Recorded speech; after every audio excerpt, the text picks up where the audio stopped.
Bueno, buen día a todos, ¿cómo andan? ¿Todo en Todo orden por ahí? bien. Todo bien. Estamos en el webinar número 30 ya, desde que arrancamos allá por mayo, ¿no? Conectando a toda la TAM, las áreas de comunicación interna para compartir experiencias. Hoy tenemos un invitado de lujo, acá lo ven, Leandro Zanoni Lalo, periodista de innovación, tecnología, speaker, y nos va a estar contando un poquito temas de innovación, cosas que están pasando en tecnología IT y cómo esto va a impactar en la comunicación corporativa, en la comunicación externa. Así que ahora en minutitos arrancamos nomás. Hola Pablo Tenemos Faga.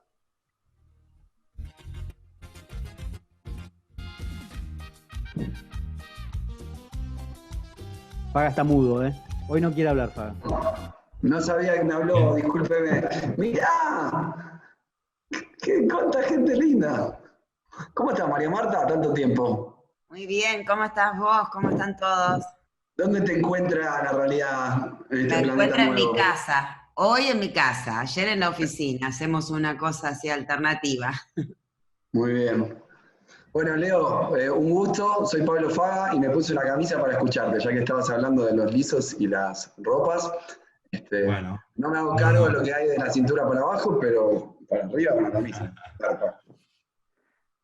Bueno, muy bien, si Sí, el quieren otro ya día. estamos 11:10, así que vamos a dar el comienzo oficial de nuestro webinar número 30. Como les contaba, lo tenemos a nuestro amigo Lalo Zanoni. Les voy a contar un poquito para los que por ahí él es referente aquí en Argentina.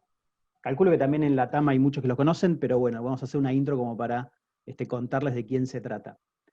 Eh, Lalo es periodista, especialista en todo lo que son temas de tecnología, cultura digital, innovación y ciudades inteligentes. Publicó 5 libros.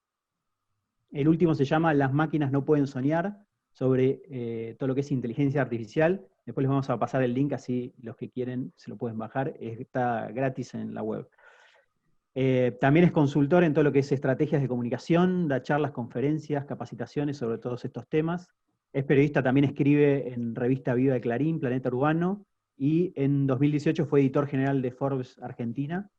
Y tiene en su espalda haber creado la primera agencia de social media en Argentina, que se llamaba Tercer Click. Así que durante 8 años estuvo laburando sobre ese tema. Pero bueno, en la sangre corre, en las venas corre la sangre periodista. Y bueno, todos los que son los temas de tecnología y cultura digital está ahí para contarnos bueno, las nuevas tendencias, ¿no? Y última aclaración, hincha de Boca, hincha de Maradona, dice él, y de Messi, de los dos a la vez. Así que eso también es polémico, después vamos a hablar sobre ese tema. Y está esperando su segundo hijo, así que bueno, un poquito de todo para conocerlo a Lalo.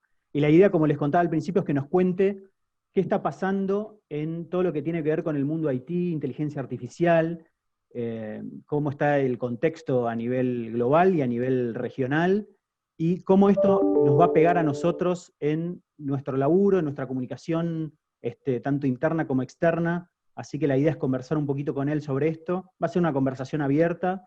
Si bien, como hacemos siempre, dejamos un espacio para el speaker y después tenemos un espacio para preguntas, pero la idea es que tengamos como un ida y vuelta con él como para conversar sobre estos temas. Así que, Lalo, bienvenido, muchas gracias por estar y ya te doy el pie como Bueno, para que arranquemos nomás. gracias, Julián. Un placer estar con todos ustedes. No sé quién es de Boca, quién es de River, pero sí, soy fanático y biógrafo de Maradona. Mi primer libro fue sobre Maradona, ya vinculado a los medios, porque es una investigación sobre Maradona y los medios los medios de comunicación y el periodismo y la prensa a lo largo de su vida. Es una biografía, digamos, mediática, ¿no? Es desde que salió por primera vez en los medios hasta que, bueno, más o menos la época que se publicó el libro. Y, y ahora creo que se va a reeditar, y salió en el año 2006, ese fue mi primer libro. Y ya después los otros 4 son de tecnología y de temas de los que ahora vamos a hablar un poco, que tienen que ver, el primero con 2008, con el imperio digital, cómo cambió la comunicación tradicional a la comunicación digital o comunicación 2.0, ahí empezaban a nacer las redes sociales. Y después un libro sobre Apple, sobre cuando murió Steve Jobs, me puse a investigar las 10 claves del éxito de Apple, y después los últimos 2, que los publiqué sin editorial, o sea, por mi cuenta, que se descargan gratis. Hoy se descargan gratis todos, pero esos 2 los hice yo, digamos, con publicación independiente, propia, y uno tiene que ver, son como una continuación, se llama Futuro Inteligente, y el otro se llama Las máquinas no pueden soñar, que salió el año pasado. Y hoy vamos a hablar un poquito de esos 2, ¿no? Futuro Inteligente lo que planteaba básicamente era, bueno, después de las redes sociales, ¿qué pasa en el mundo? ¿Cuál es la tecnología que prepondera o por lo menos dominante en el 2015, 2016, 2017, en esa época? Y me metí en el tema de Big Data, en el tema de todo lo que tiene que ver con Smart Cities, que ahora vamos a hablar un poco de eso, de ciudades inteligentes, y la continuación de ese libro es el último, Las máquinas no pueden soñar, que habla de inteligencia artificial, como el auge de la inteligencia artificial, que, digamos, salió el año pasado, pero hasta diciembre era una cosa, y ahora, en el mundo actual, pandemia o post-pandemia, la inteligencia artificial tomó un protagonismo absolutamente dominante y muy importante, no solamente en el sector privado, sino también en el mundo de los gobiernos, en el mundo de las organizaciones. Entonces, para encauzar un poco esta charla, a mí me gustaría contar cómo era el mundo antes de diciembre y después de diciembre, después de enero, tanto a nivel global como regional, y obviamente no me voy a circunscribir a la Argentina, porque siempre nosotros estamos como un caso aparte, pero sí en el mundo de los negocios, en las principales ciudades del mundo, cómo fue afectando todo esto. A mí me parece que hay un mundo totalmente disruptivo y nuevo, del cual todavía no podemos ni siquiera analizar las consecuencias de ese mundo nuevo o las características de ese mundo nuevo. Sí podemos divisar un poco algunas señales, ¿no?, que ya estaban antes, como yo decía, en mi libro Futuro Inteligente, 2015, todas estas tendencias se fueron profundizando en los últimos 2 años, pero ahora, en este año particularmente, en 2020, a raíz de todo el tema del COVID, esas tendencias pegaron un salto exponencial, y el COVID fue como un gran empujón, sobre todo la cuarentena, las cuarentenas en las principales ciudades del mundo, fue un gran empujón para que estas tecnologías peguen un salto exponencial, como ya iba a pasar, pero iba a pasar en un lapso normal de 2, 3, 4 años, pasó todo en 6, 8 meses. Entonces, tanto a nivel empresario de algunas industrias que pegaron un salto exponencial, acá hablamos de e-commerce, hablamos de pago digital, o en el caso nuestro de Mercado Pago, pero también de PayPal o de todo lo que se llama e-wallet, ¿no?, la billetera electrónica, los contactless, los pagos payless, los pagos sin cash, sin contacto, ¿no? Todo eso también pegó un salto exponencial, lo vemos a diario, como el otro día estaba escribiendo una columna sobre este tema, y una persona del mundo de la fintech, que es la industria que nuclea todas estas herramientas o aplicaciones o tecnologías, me contaba que un vendedor callejero, una vendedora callejera de frutas y verduras, que acá en Buenos Aires en general hay varias, como se pone en su puesto, ¿no? Los vieron muchos, tenía para cobrar el código QR de Mercado Pago. Y entonces yo le pregunté, ¿por qué crees que digamos, uno de los argumentos para antes de la pandemia, para el auge de la fintech, por lo menos para dudar un poco del futuro de la fintech, era que el 50% de la economía en el mundo, más o menos, era negro, ¿no? De la transacción billete, sobre todo de los pequeños comerciantes, de las cosas que uno se compra en la calle, o las pymes, ¿no? Hay mucha evasión de impuestos, esperen que me salió un cartelito acá que me está pasando. Mucha informalidad, ¿no? El mercado de la economía informal. No soy economista ni experto ni mucho menos, pero sí me explicaban que me decían, bueno, en realidad estos temas no van a poder explotar a nivel mundial, a nivel masivo, o en las grandes ciudades, sobre todo en la región latinoamericana, que hay mucha informalidad, mucha pobreza, hay muchas cuestiones así, y en realidad eso no está pasando lo contrario. La gente informal, la gente de clase media baja, que tiene pequeños comercios, o vende contrapropista, o vende transacciones de dinero en general en el mercado negro o sin tributar, se mete en algún tipo de fintech para poder acceder después a determinados tipos de créditos, a determinados tipos de financiación para comprar otras cosas. Es muy interesante lo que está pasando. Y acá recomiendo, a los que les interesa este tema, recomiendo un autor que se llama Prahalad, no sé si lo conocen, que es de la India y que escribió mucho sobre los mercados emergentes y subdesarrollados en el tema de las economías regionales y mundiales. Bueno, seguimos.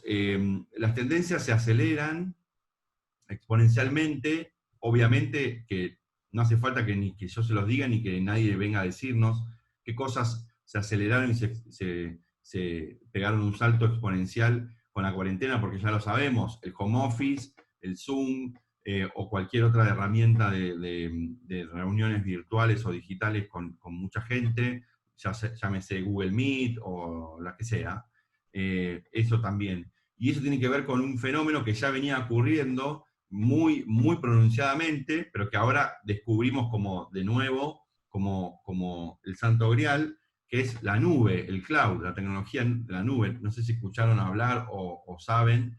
Básicamente lo que es la nube es la virtualización de todo tipo de contenidos en la nube, que es un servidor.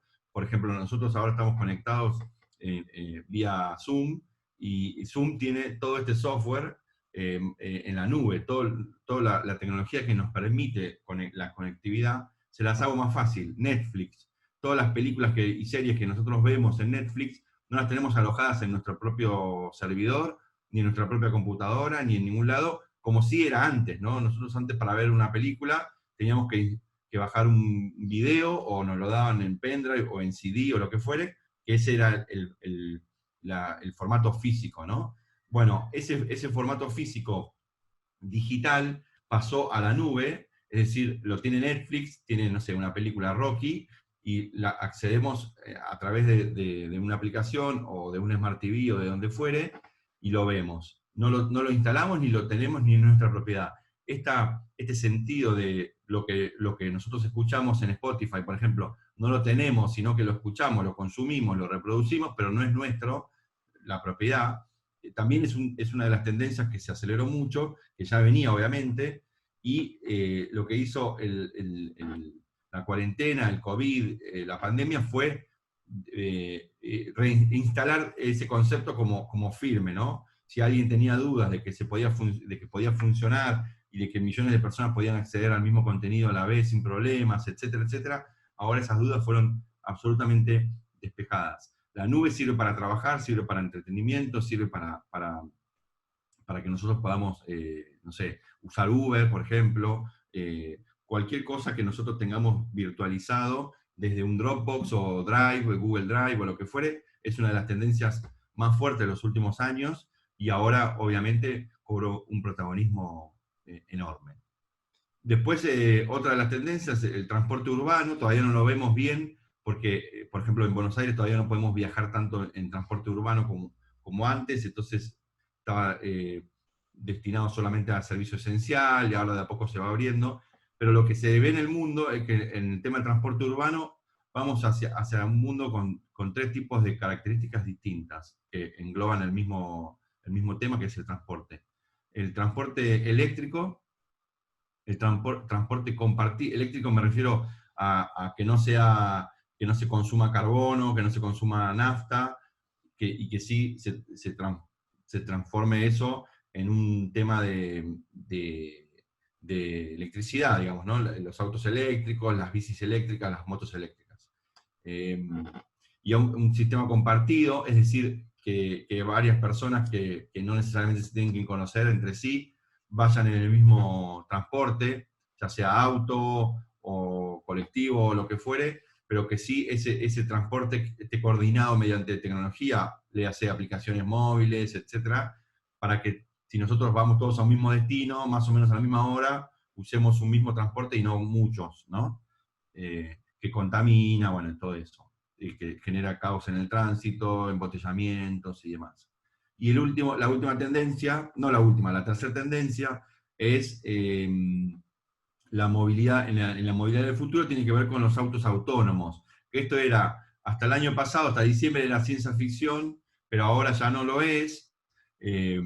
Cada vez hay más pruebas y mejores, digamos, sin ningún problema en cuanto a choques, a accidentes de tránsito mortales, etc. Hay muy poco en el tema de autos autónomos, hay muy pocas muertes en las pruebas. Obviamente todavía no es masivo, pero creo que se murieron solo 2 personas, y por cuestiones casi errores de humanos, y no por culpa de la tecnología. Por supuesto que todo esto tiene que avanzar mucho, porque tecnológicamente todavía no se pudo pegar el salto al tema de la distancia que hay entre diferentes órdenes y sensores, digamos, ¿no? Los autos autónomos se manejan con sensores para detectar a otros autos, para detectar peatones, para detectar señales de tránsito, semáforos, carteles, etcétera, etcétera. Y todavía eso a veces, digamos, medio segundo, digamos, de latencia o de tardanza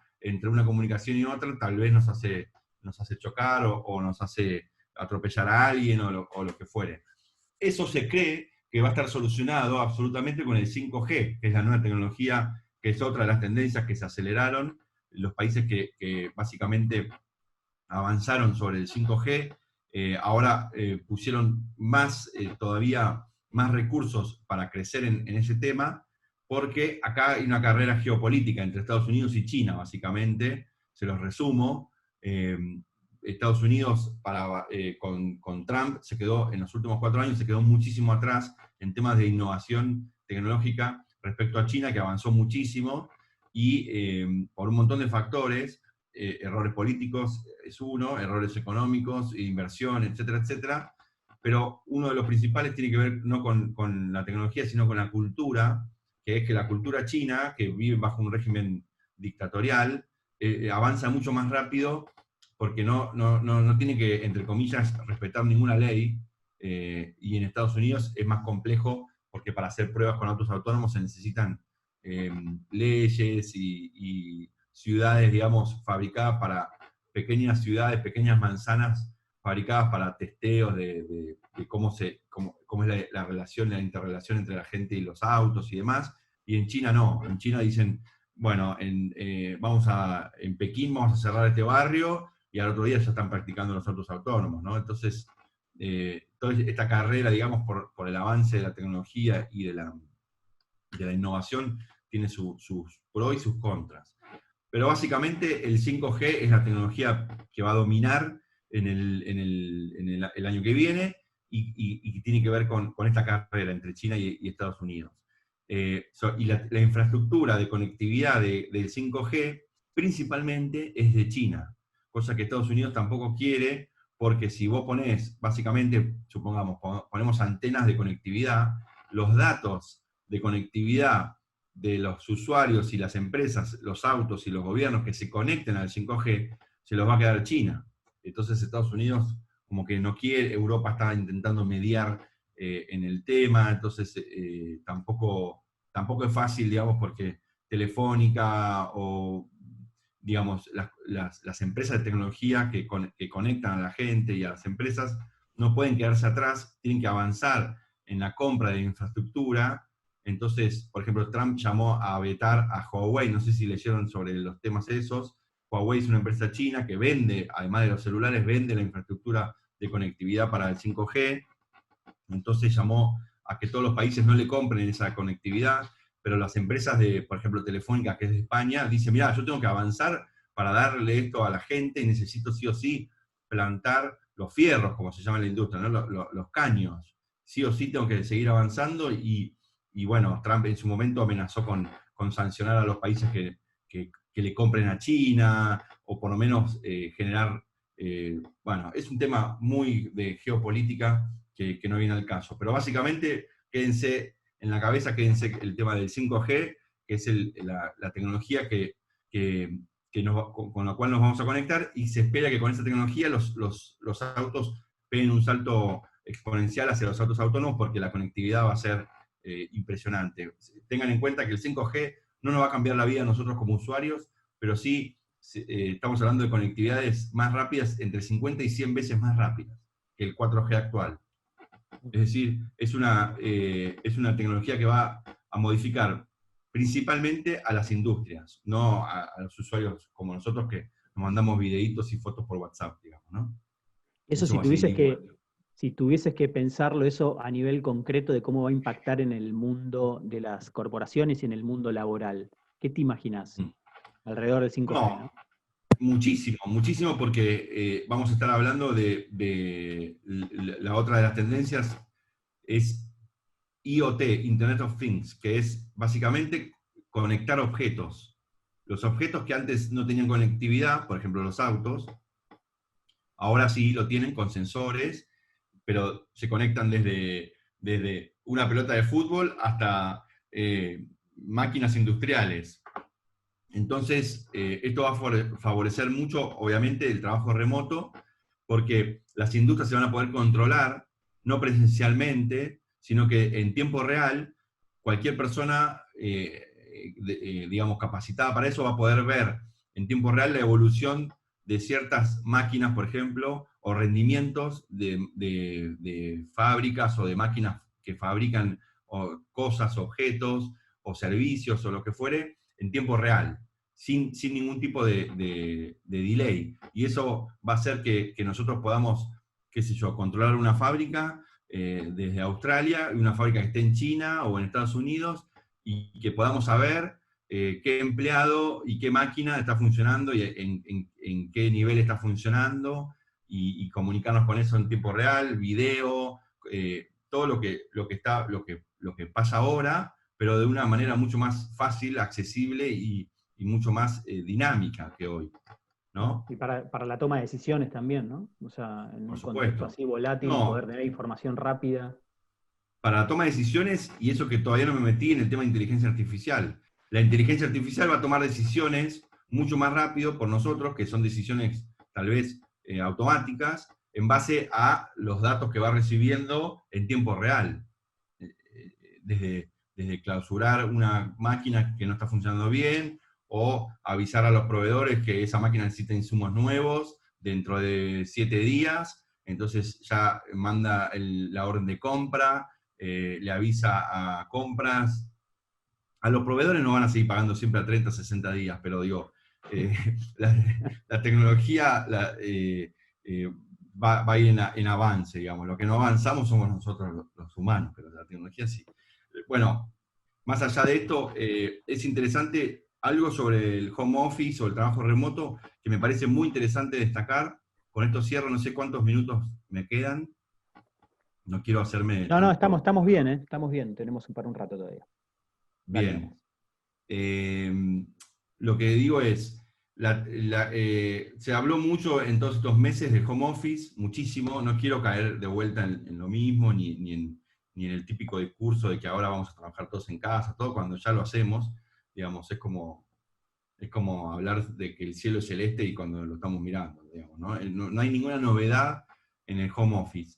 Lo que así me parece interesante del trabajo remoto y de todo esto que estoy contando, del 5G y de la tecnología, es los cambios que en definitiva somos nosotros los que nos vamos a ocupar de eso y no la tecnología. Que los cambios sociales y los cambios culturales y los cambios políticos. Por ejemplo, me parece, yo noté dos cosas. Nadie está hablando de lo que va a pasar en diferentes industrias con respecto al home office. Supongamos que el home office llegó para quedarse, como es lo que se dice, yo creo que también. Seguramente iremos a un sistema mixto, con un mejor equilibrio entre trabajo remoto y trabajo presencial en oficinas, pero lo cierto es que obviamente cuando todo esto pase, ojalá que en 2021, cuando ya todo esto pase, el trabajo remoto se mantenga y el home office también, y el virtual office, porque home office puede ser desde un bar, no específicamente del home, que ya estamos todos cansados de estar en la casa, digo, puede ser desde mi casa a la mañana, me voy a almorzar a un T-Connection o a cualquier restaurante y sigo trabajando, mando mails, después me voy a una oficina remota tipo WeWork, que la empresa tiene para los empleados que quieran ir ahí, o me voy a la empresa un rato también, a estar con mis compañeros, a charlar o a tener una reunión presencial porque tengo ganas, o a estar 2 horas en la oficina y después volver a mi casa. Cuestión que ese mundo flexible o distinto al que veníamos hablando, recordemos que, no sé, por ahí Guada o Julián tienen los datos más exactos, pero hasta diciembre veníamos en un mundo donde las empresas se negaban al home office, o daban un día de home office, viernes de flexible después del mediodía, o sea, como muy reticentes a esto, ¿no? Ahora, obviamente, se vieron obligados al home office, pero digo, más allá de eso, hay 2 temas que me gustaría, por lo menos, no ahondar, porque no soy especialista en esto, pero sí que dejárselos a ustedes para que empiecen a pensarlo o a buscar información al respecto. Uno es cómo se modifican las industrias con respecto al home office. Es decir, por ejemplo, el real estate. El real estate va a seguir siendo el mismo real estate que antes, cuando hoy, si yo, supongamos, tuviese 200 millones de dólares para invertir, sí, y fuese millonario, ¿no? Soñar es gratis, así que soñemos. Porque todavía las máquinas no pueden soñar, pero nosotros sí. Entonces, supongamos que me dicen, che, ¿querés invertir en un edificio de oficinas? Y yo lo voy a pensar más que en diciembre, ¿o no? Hoy. Porque es, ¿quién me los va a alquilar? ¿Me las van a alquilar? ¿Y a qué precio me las van a alquilar? ¿Va a ser el mismo precio que antes? Supongamos que acá no hay inflación, que el dólar por metro cuadrado se sigue manteniendo y todo eso. O sea, si usted, el caso de WeWork, que las acciones cayeron y que ahora no se sabe bien en el futuro, hay un montón de complicaciones que el home office tiene como complicaciones o consecuencias secundarias, digamos, no directas, pero digamos, el real estate, entonces, esa porción, ese edificio, ¿va a salir lo mismo? ¿Va a salir lo mismo el metro cuadrado, el alquiler del metro cuadrado y la venta del metro cuadrado que antes?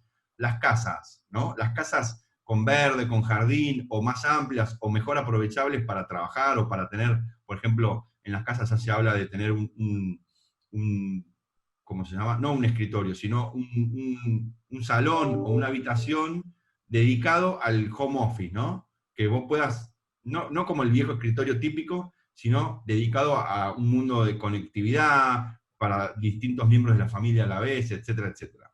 Ahora, las casas no se valorizan más. Hoy una casa con jardín y pileta y más amplia y con buen acceso a la ciudad, ¿no sale más que antes? Seguramente sí, porque es más buscado, es más requerido, porque si nosotros vamos a pasar más tiempo en nuestra casa que antes, bueno, seguramente elegiremos mejor o más confort.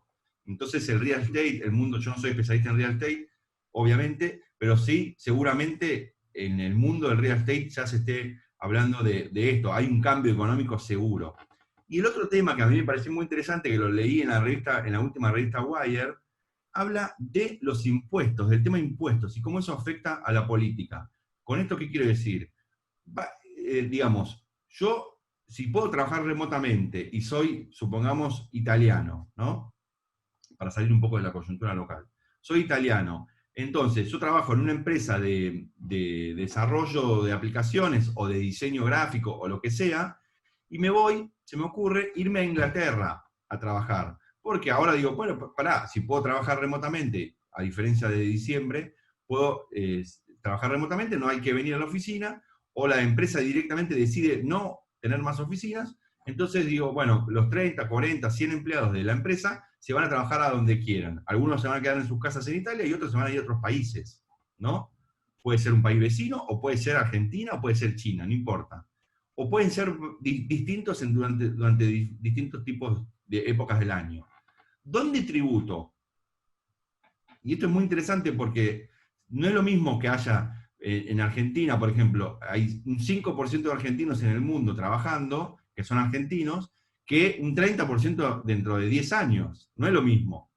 Entonces, en algún momento en Hacienda de los países van a decir, che, me está bajando la recaudación porque no es lo mismo que se vaya el 5% a trabajar remotamente que el 30%, ¿no? Entonces, lo que dice esta nota es, si ustedes son ciudadanos, ahora en la globalización somos ciudadanos del mundo, ¿somos argentinos o somos australianos? Si yo tributo donde trabajo. Si trabajo remotamente, ¿dónde tributo?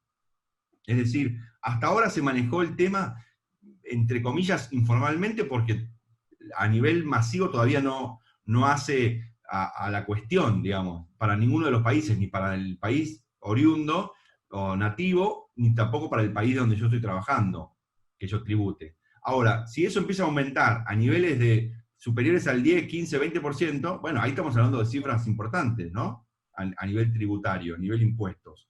Entonces, yo pago impuestos locales si no vivo acá, o vivo en Inglaterra trabajando, por ejemplo, para el diario Clarín, yo escribo mis notas desde Inglaterra, me voy ahí, me instalo con mi familia, pago impuestos en Inglaterra, pero digo, yo estoy trabajando para Argentina, no para Inglaterra.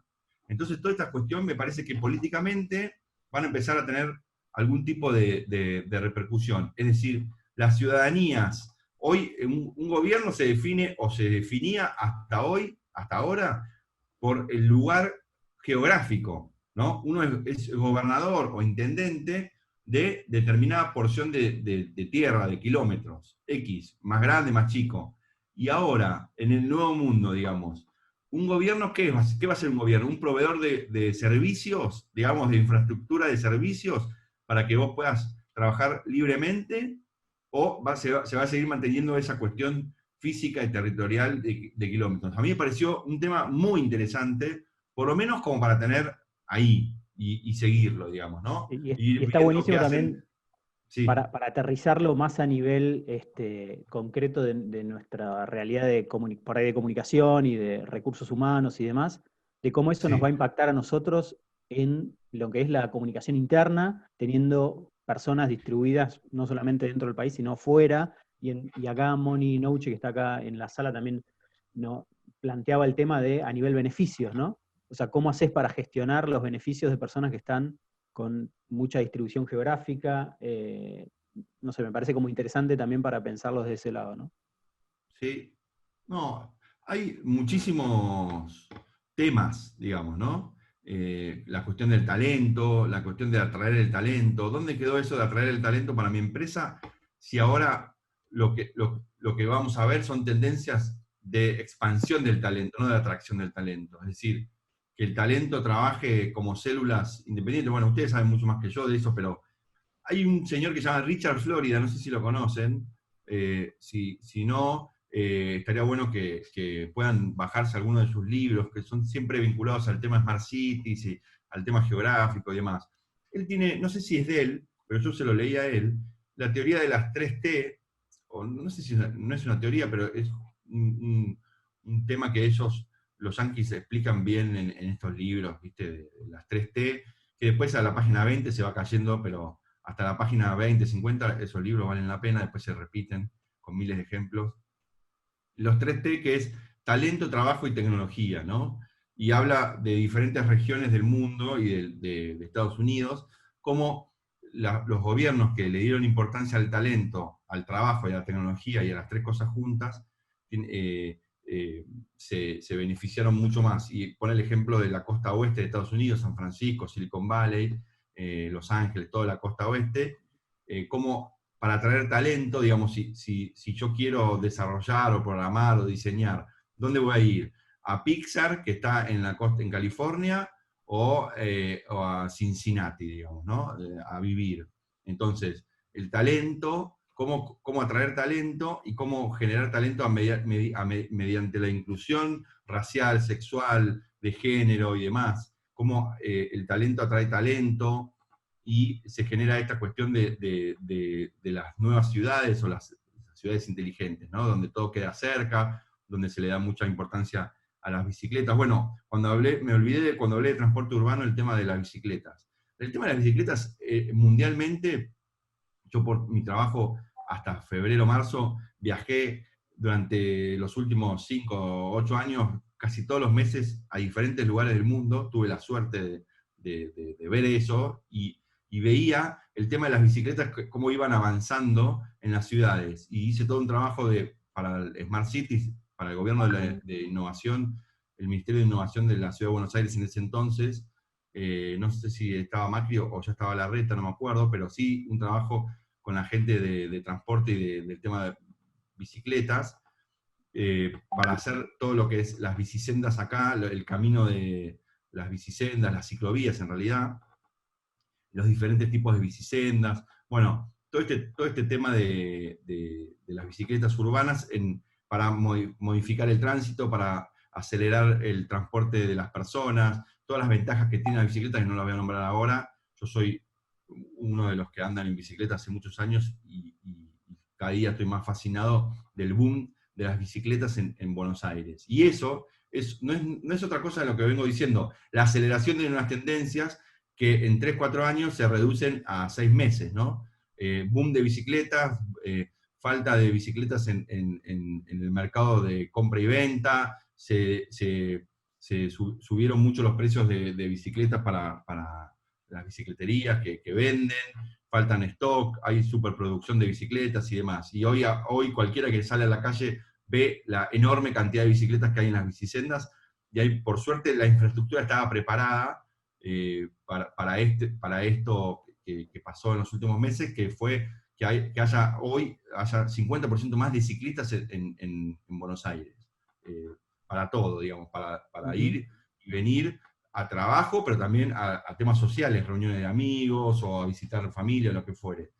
Entonces, esto llevado a la tecnología tiene que ver con cómo nosotros preparamos la infraestructura, los fierros, si querés, en el 5G, o en las bicis, o en las bicisendas, y cómo preparamos las cosas para que después, cuando pasen, estemos preparados. El otro día escuchaba una charla de Galperín, que le dio a emprendedores, en general no suele dar notas, el fundador de Mercado Libre, y decía, nosotros estábamos preparados en diciembre para que esto pase. Ellos tuvieron un crecimiento en promedio de 400% en los picos de meses de abril, mayo, junio, de transacciones en Mercado Libre. Bueno, Mercado Pago ni hablar, no sé los números, pero son impresionantes, me los pasan los chicos de prensa de la empresa y son impresionantes. Y tecnológicamente estaban absolutamente preparados. No hubo ni un tipo de error, ni de caída de servidores, ni de errores, ni de logística, ni de nada. Entonces, estamos hablando ahí de empresas que no solamente pueden ver el futuro, crearlo, sino prepararse para eso. Bien, en línea esto con esto que decís de estar preparados, vos ahí en tu libro de Las máquinas no pueden soñar, que hablas acerca de inteligencia artificial, haces hincapié como en dos tipos de inteligencia artificial, una que es débil y una que es fuerte, ¿no? La débil, claro, la débil, la simple, la que se genera con un algoritmo, un proceso lineal, le pregunto a un bot y me responde. Y también hablas de una inteligencia artificial que es hard, que es fuerte, que iguala o supera la inteligencia humana, ¿no? Una máquina que por ahí pueda de repente percibir o predecir lo que va a venir, interactuar con otros sistemas, aprender por sí mismas. Entiendo que eso hoy no existe, no sé, me dirás vos, pero ¿cómo nos preparamos? No, todavía son proyectos, todavía las máquinas no pueden superar nuestro cerebro, digamos, o el cerebro humano. ni siquiera es más inteligente que un chico de 5 años. Sí, las máquinas pueden hacer cosas que nosotros nos lleva mucho tiempo, ¿no? Por ejemplo, sumar, dividir un número de 10 cifras dividido por 10 cifras, la máquina lo hace en un segundo, una calculadora, ni hablar, obviamente. Pero sí nosotros hacemos cosas en milésimas de segundos que a la máquina le llevaría un montón de tiempo tomar esa decisión. Por ejemplo, ¿qué me conviene más? ¿No? No sé, tener un hijo o no, digamos, ¿no? Eso todavía puse un ejemplo medio raro, pero digo, las decisiones que tienen que ver con lo humano, que no tienen más que ver tanto que ver con las ventajas y desventajas de un, ¿cómo se llama? Cuando uno evalúa de una, digamos, de un Excel, ¿no? Ujú. De variables, ¿no? Le pone variables a un montón de temas, y en base a eso el Excel decide qué nos conviene, ¿no? Por ejemplo, en base, por ejemplo, no sé, a una inversión financiera, ¿no? Hay algoritmos que nos pueden decidir si conviene o no invertir en tal, no sé, en tal bono, o en base al crecimiento, etcétera, etcétera. Pero nosotros tenemos una capacidad de decisión que tiene que ver más con lo emocional y con lo sentimental y con lo no racional, que sí o sí tiene que ver con lo que nosotros queremos o deseamos o sentimos, ¿no? Y eso, por eso yo le puse al libro Las máquinas no pueden soñar. Y me refiero obviamente al sueño onírico, ¿no? de nocturno, pero también el sueño de despiertos, es decir, las máquinas no se pueden poner objetivos e ir atrás de ellos, ¿no? Como si nosotros. Nosotros decimos, bueno, quiero correr los 42K de Nueva York. Bueno, y en base a eso armamos un plan de entrenamiento o de ahorro, de viaje, etcétera, etcétera, y acomodamos todo y cumplimos ese objetivo. Las máquinas no pueden, digamos, ponerse objetivos por sí mismas, sin personas, sin que nosotros le pongamos ese objetivo a las máquinas.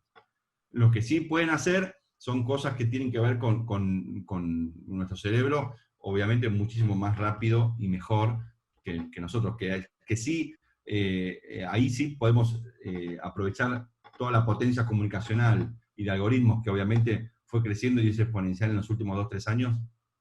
Fue impresionante ese crecimiento, y bueno, ni hablar de la nube y demás. No existe la inteligencia artificial sin nube y sin Big Data, digamos, Mm. que son las dos grandes tendencias de los últimos años. Ahí Es para tu decir, libro, dentro de lo que es el mundo del trabajo, algunos ejemplos concretos de cosas que te han impactado de lo que es inteligencia artificial. ¿Qué nos podés contar? a ver, bueno, por ejemplo, el reordenamiento del tránsito, el mundo del trabajo, pero en realidad lo veo como personas. Cuando nos dice qué camino agarrar y seguir, Uber, Uber tiene algoritmos para los choferes, pero también para las personas, en base a los caminos que mejores están. Hoy parece una pavada, ¿no? Un GPS nos dice agarrar por acá, agarrar por allá, pero en realidad hay mucha potencia computacional atrás para indicar el mejor camino en el mejor tiempo, etcétera, etcétera. Después, en el libro cuento un caso, me estoy tratando de acordar, cuento un caso de una empresa de desarrollo, se llama Red Hat, que la compró IBM, creo que, no sé si la compró IBM antes o después de mi libro, creo que después, que cuenta, hizo todo un trabajo con el gobierno nacional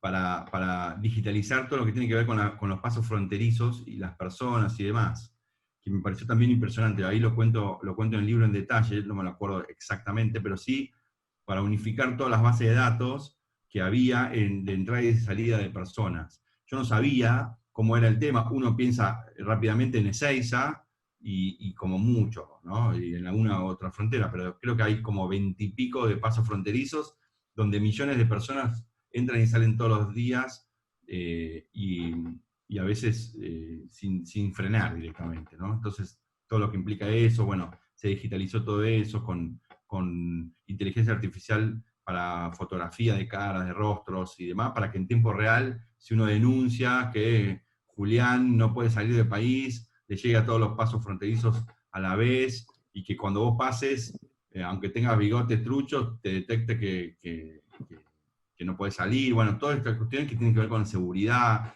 Hay muchas cosas que no vemos, que se trabaja de atrás, en el backstage de los países y de las ciudades, que son muy interesantes, porque tienen que ver con la infraestructura. Después, por ejemplo, la inteligencia artificial para detectar posibles inundaciones con sensores en los caños fluviales de las ciudades, tienen sensores donde ya, si la lluvia, por ejemplo, empieza a avanzar en cantidad, pueden avisar antes de que se inunde o de que se llegue a la capacidad máxima de esa cloaca o ese caño, y uno puede preparar los planes de contingencia adecuados para evacuación o para lo que fuere, y que evitar, digamos, o reducir los riesgos de desastres climáticos. Bueno, hay infinidad de cuestiones no sé si tienen que ver puntualmente con el tema del work, del trabajo, pero sí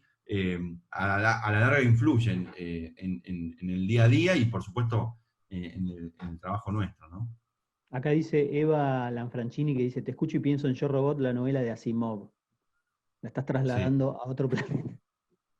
Bueno, el título de mi libro es un homenaje, como ahora se dice así cuando uno roba ideas, que es, no lo robé, es digamos, el libro de Dick, de Philip Dick, que es en qué piensan las ovejas cuando sueñan, algo así, no me acuerdo ahora el libro. Y yo, en base a eso, puse Las máquinas no pueden soñar, que en realidad, voy a confesar algo solo a ustedes y queda acá, aunque están grabando, pero no sé dónde lo van a mandar, pero queda acá, que tampoco es tan importante, no es que la gente se va a decepcionar.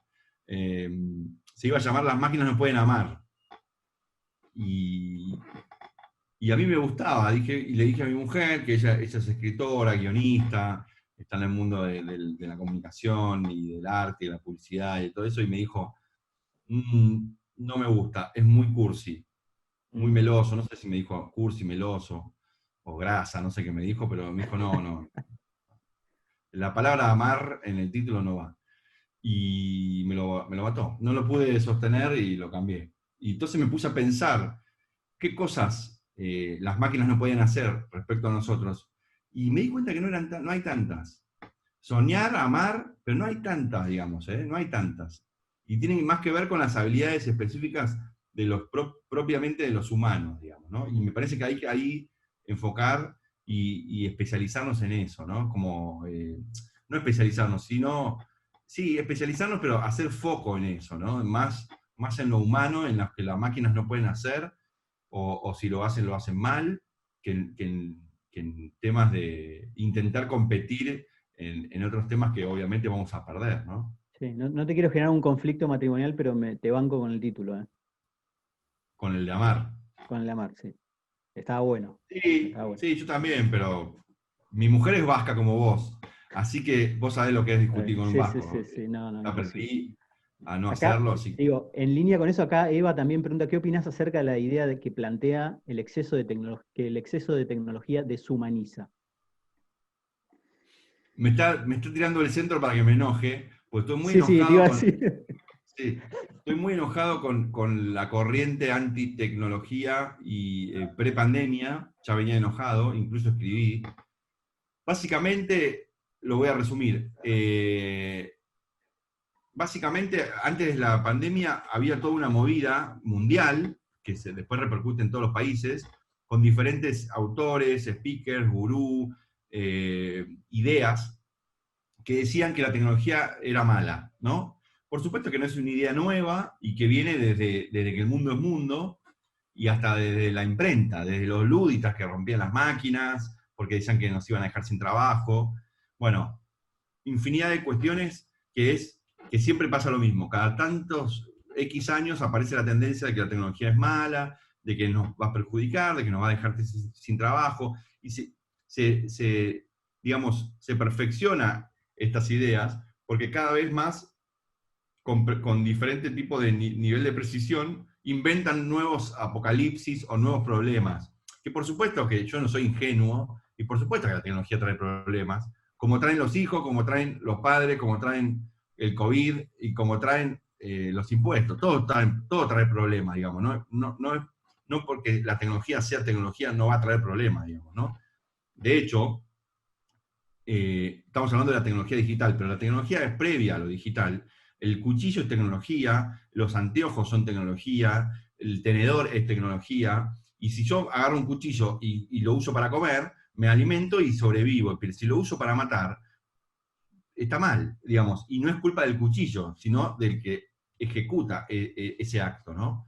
Ahora, en la nueva camada de pesimistas, digamos, se venía, en los últimos 2 o 3 años, venía todo el auge de antitecnología con la excusa, el pretexto de las redes sociales que básicamente se quedaban con todos nuestros datos y lo vendían al mejor postor, llámese Cambridge Analytica, Google, Facebook, Twitter y demás, y que nos perjudicaba mucho, y perjudicaba la democracia, perjudicaba las decisiones que tomábamos y demás. Eso está muy claramente, esa postura está, si la quieren ver, en el documental de Netflix que se llama El falso dilema, o el dilema de las redes sociales.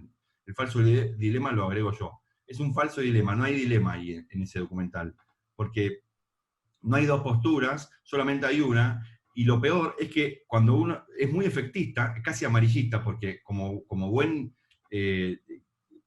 documental se vale, digamos, de los recursos propios del amarillismo, que es muy efectista, porque no lo podemos dejar de ver, y en primera instancia coincidimos con todo y decimos, es increíble lo que nos están haciendo con nuestras cabezas, nuestros cerebros. Y en realidad todo eso es falso, no porque eso no ocurra, que sí ocurre, sino que es falso en términos de qué opción me da el documental, Netflix o todos los anti-tecnología, para que eso no ocurra. Hay diferentes tipos de medidas y demás que yo también estoy de acuerdo con los derechos digitales, los derechos de nuestros datos y demás. Por supuesto, estoy absolutamente de acuerdo con regular y con mejorar. Lo que sí es falso, el dilema y demás, es que no plantea ningún tipo de alternativa a este mundo. ¿Entendés? Nosotros no podemos vivir sin tecnología, no podemos vivir sin internet, no podemos vivir sin luz, no podemos vivir sin nada de lo que usamos a diario. Realmente no se puede vivir, realmente no se puede, digamos, haber pasado esta pandemia, esta cuarentena sin tecnología, sin métodos de conectividad como los que tuvimos. No se hubiese sostenido ni siquiera una semana la cuarentena de ningún país sin conectividad.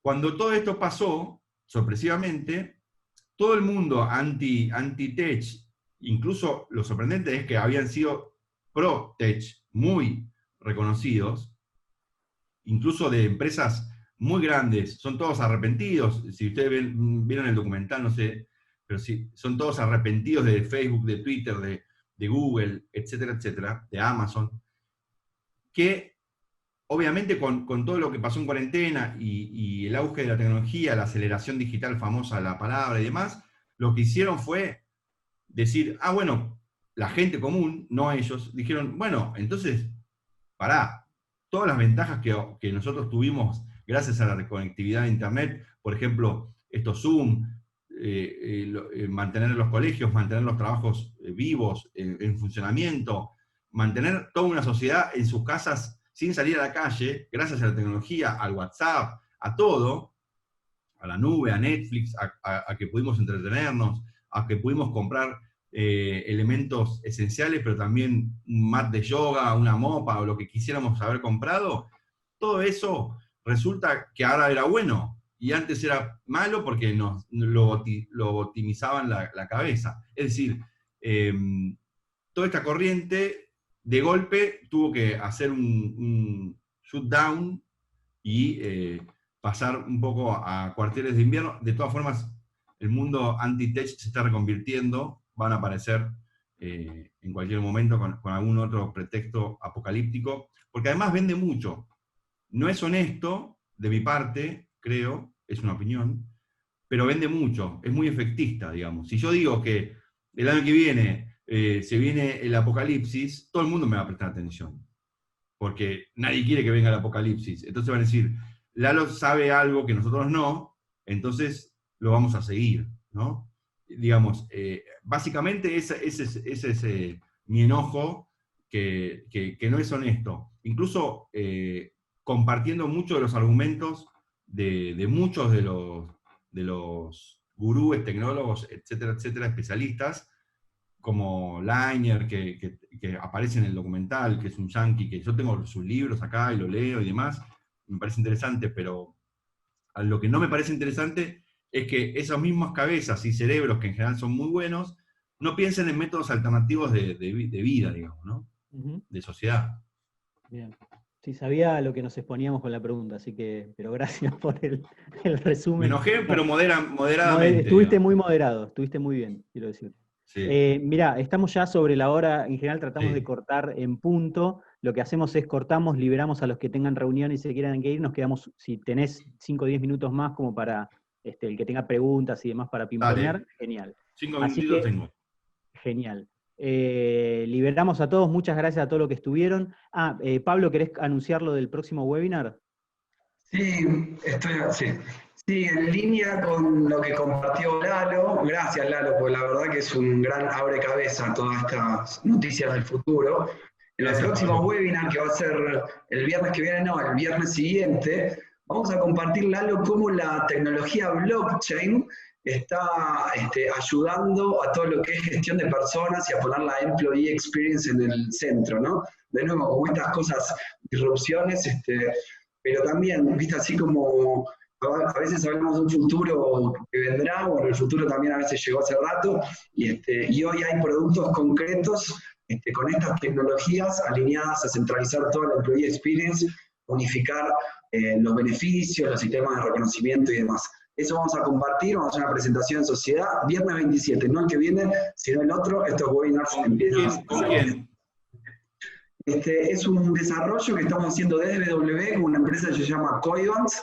Va a estar Gabriel Kurman también, que es, no sé si lo conocés, pero es uno de los pioneros del blockchain acá en Latinoamérica. Y él va a estar haciendo una intro de qué es blockchain y cómo esto se aplica dentro de empresas para distintos usos. Y vamos a estar presentando este desarrollo que lo estamos haciendo con Banco Galicia. De hecho, va a haber gente de Banco Galicia contando un MVP que están lanzando ahora sobre un producto de estos beneficios y reconocimiento. Así que todos reinvitados. Nos quedamos, Lalo, unos minutos con vos, porque la verdad que es súper rico. Juli tiene un par de preguntas más, y también es un lindo momento para abrir el micrófono por si alguien quiere aprovechar y tener... Ahí estaba leyendo cosas del chat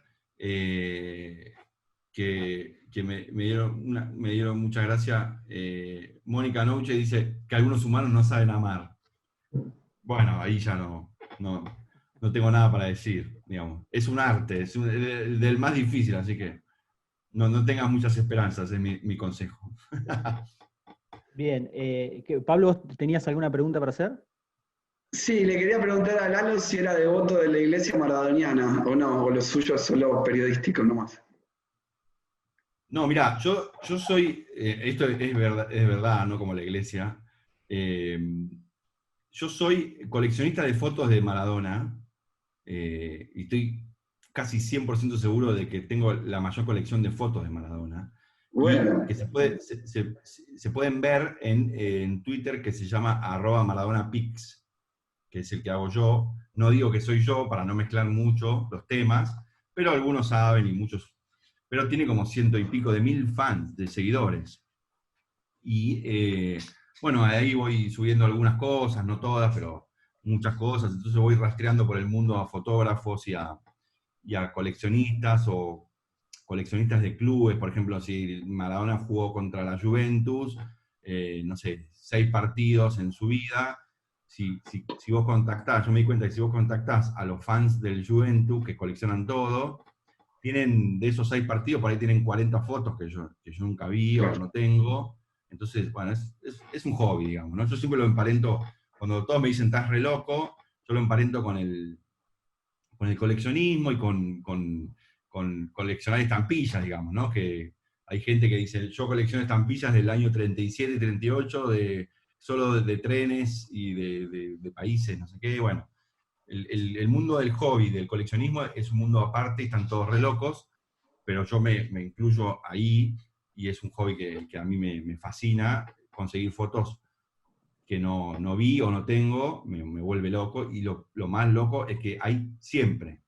Uno dice, ¿hasta cuándo van a seguir apareciendo fotos? Siempre, hay miles y miles y miles y miles que no vi, y que están en alguno de los archivos de los medios de cualquier parte del mundo, o digitalizado. Ahora es más fácil con celular, un italiano me manda una foto que le sacó con celular, entonces le puedo decir si la tengo o no, la escanea, bueno, todo eso. De la iglesia maradoniana no tengo nada, no tengo ni relación, ni contacto, ni nada, porque no creo ni en ninguna de las iglesias, y menos es medio, viste, un circo que no me identifica.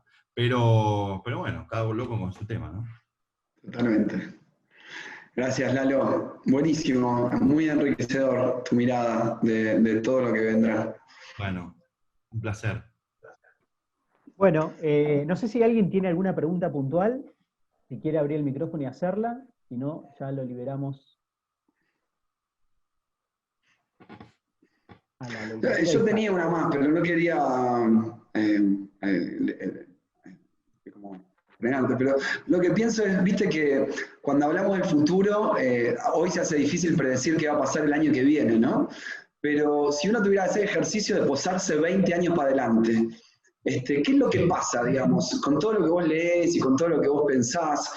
¿Todas estas tendencias tienden justamente a pronunciarse de acá a 20 años? O sea, si vos tuvieras que arriesgar cómo se va a laburar en el año 2040, ¿hay algo de lo cual no estamos hablando? ¿Hay algo que no estamos viendo? ¿Hay algo, obviamente, que es arriesgar, ¿no? Porque no tenemos idea. Pero ¿qué pasa cuando pones la cabeza allá y no en las tendencias de lo que podemos predecir ahora? Yo no me animo ni a pronosticar 2 años, 3 años para adelante. Realmente todavía no terminamos de entender, como sociedad, como personas, que el mundo realmente cambió, y cambia muy rápido, y va a seguir cambiando. En mi taller que estoy dando, donde Jackie es alumna o inscripta, hablaba de 2 fenómenos que sirven para entender. Yo no puedo decirte qué va a pasar en 10 años ni en 20, obviamente.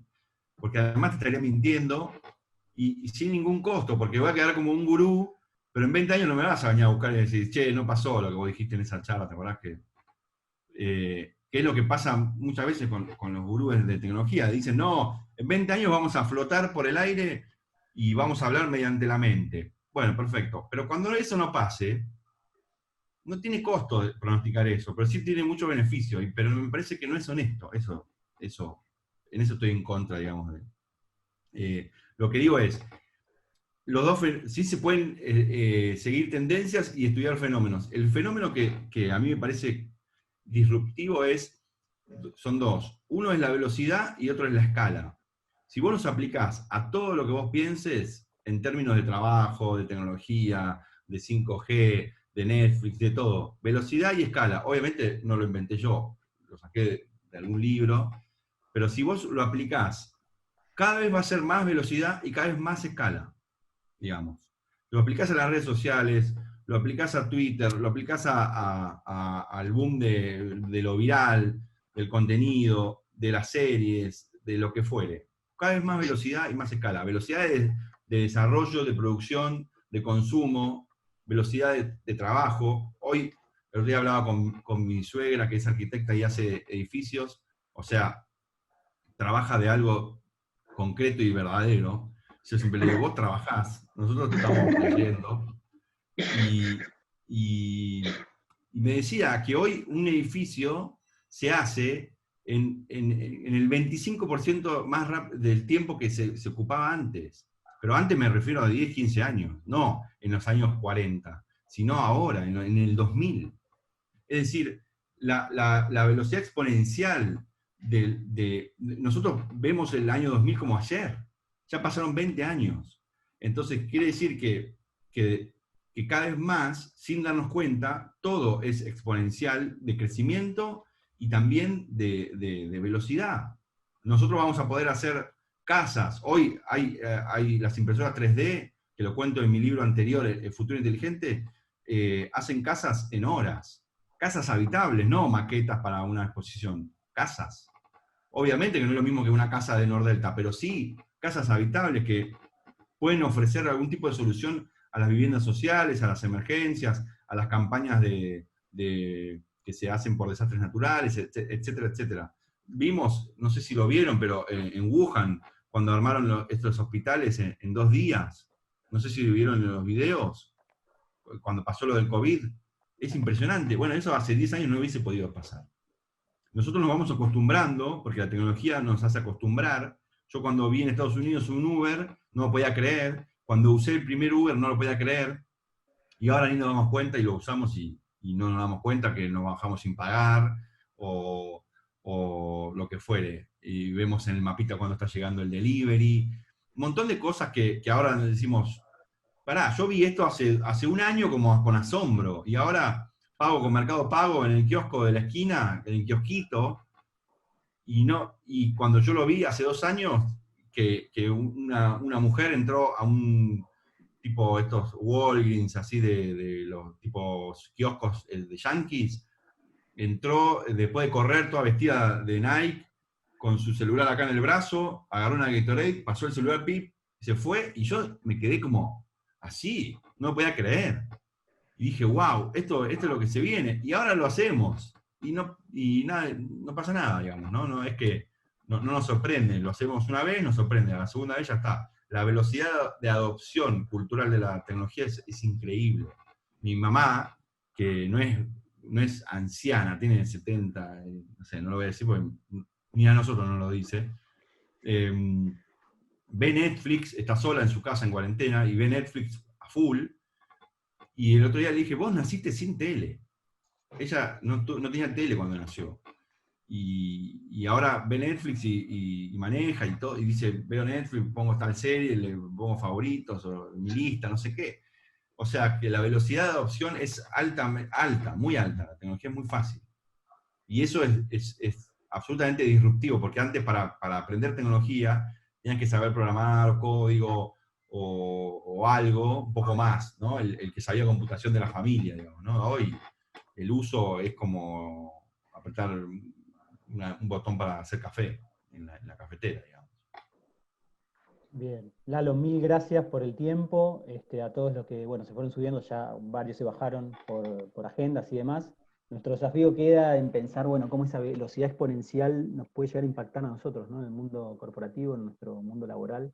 Así que creo que nos vamos pensando un poco en eso. Así que bueno, hacemos el cierre, nos vemos en 15 días y mil gracias de nuevo, Lalo, por el tiempo. Gracias a todos los que estuvieron por ahí. Chau a todos, gracias. Que tengan un lindo fin de semana a todos. Un aviso para los que siguen, los que se quedaron.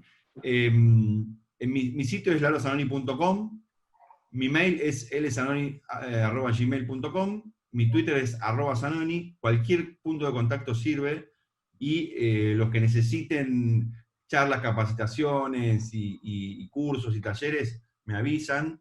Yo ahora estoy dando un taller, pero estoy armando otro porque muchos se quedaron afuera por horarios, porque es en vivo, no es grabado. Entonces estoy armando otro, que es taller de crisis, que es un tema que ahora me interesa mucho. Excelente. Crisis en redes sociales. Jackie es alumna, así que vamos por la segunda clase, son 4, así que ahí estamos hablando sobre... Ahí estuvimos compartiendo el link de los libros al principio del webinar, así que vamos a ver si... Sí, los libros los bajan gratis porque se los regalo a todos, así que no los cobro. Bien. Bueno, mil gracias de nuevo, gracias a todos los que estuvieron por ahí. Gracias. Nos estamos viendo. Chau, chau, buen fin de semana a todos.